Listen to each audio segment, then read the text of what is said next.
I don't know if you could tell how light this feels, but it just kind of, it did a saku is the word we use in Japanese, but it just kind of breaks apart and does this.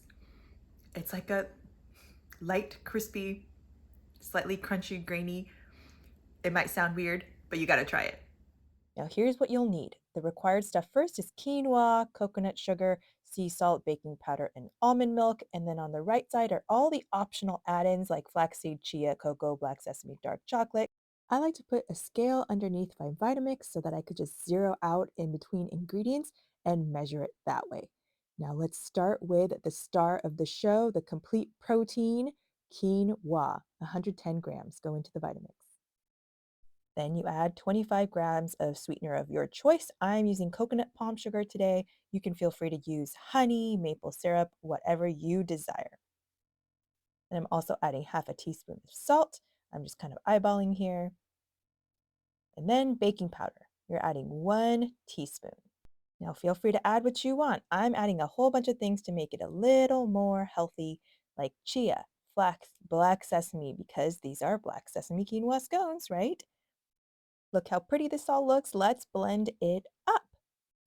We're just going to blend it until it looks like a powder, which is pretty quick.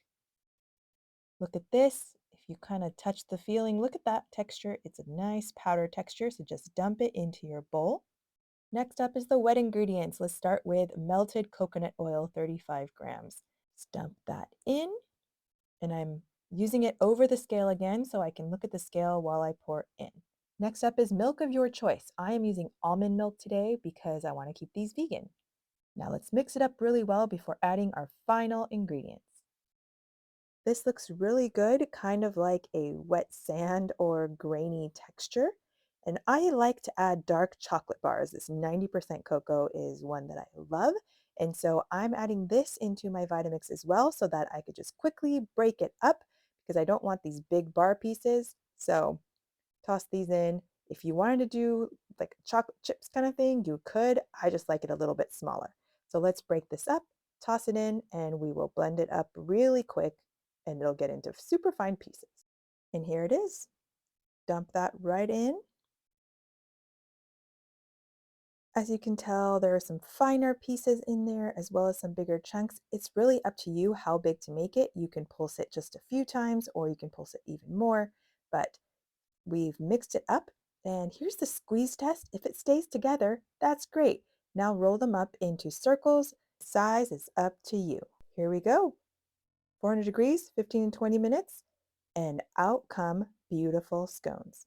I love how light these are. You can still see the little quinoa pieces. Now let's taste it.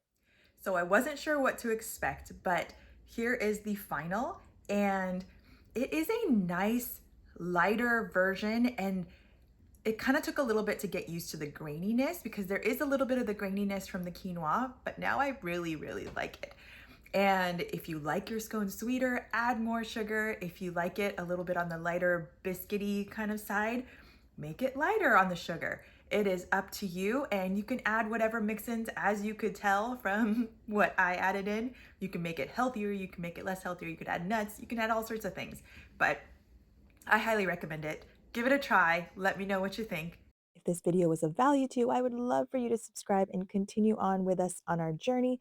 Be sure to check out the other Japanese cooking videos, and I'll see you in the next video.